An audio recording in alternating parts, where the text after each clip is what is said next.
Mummy मटर काजू मसाला बनव. ठीक आहे. सर्वात पहिला बघा मटार सोलून घेऊया. त्याचबरोबर इकडे 2 कांदे घेतलेले आहेत उभे चिरून घेऊया. 2 टमॅटो उभे चिरून घेऊया आणि आल्याचा तुकडा घेतलेला आहे तो पण चिरून घेऊया. 2 हिरव्या मिरच्या घेतलेल्या आहेत आणि एका बाजूला बघा कुकर लावून घेते. त्याच्यामध्ये 1 वाटी मटार आणि अर्धा वाटी काजू ठेवलेला आहे. एकच सिटी करून घ्यायचं आहे. ती सिटी होईपर्यंत आपण एका बाजूला कढई घेतलेली आहे. त्याच्यामध्ये तेल घेऊया.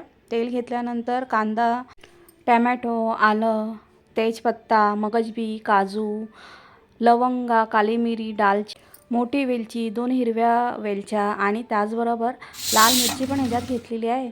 चांगलं आपल्याला हे मऊसूत करून घ्यायचं आहे. कुकरची शिटी पण झालेली आहे.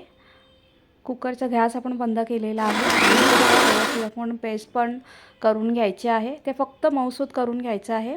तीच कढई घेतलेली आहे. त्याच्यात तेल घेतलेले आहे, जिरं घेतलेले आहेत, सुक्या लाल मिरच्या घेतलेल्या आहेत, पेस्ट घेतलेली आहे, तयार पेस्ट. चांगली तेलामध्ये परतून घेतल्यानंतर त्याच्यामध्ये हिंग, हळद, लाल मसाला, गरम मसाला, धना पावडर सर्व आपण घ्यायचं आहे. व्यवस्थित मिक्स करून घेतल्यानंतर मिक्सरच्या भांड्यामध्ये पाणी थोडंसं घेऊन ते त्याच्यामध्ये ॲड केलेलं आहे. ग्रेव्ही तुम्हाला कितपत पाहिजे तसं तुम्ही त्याच्यामध्ये पाणी ॲड करा. कुकर पूर्णपणे थंड झालेला आहे. बघा मटार काढून घेतलेला आहे, चांगला मऊसूत झालेला आहे आणि तो आता आपण ग्रेव्हीमध्ये घेतलेला आहे.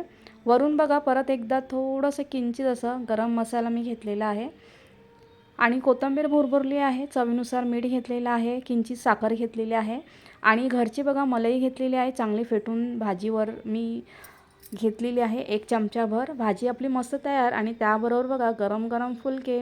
कशी वाटली रेसिपी मला नक्की कमेंट करून सांगा. कधीतरी असं वेगळं काहीतरी खायला एकदम मजा येते.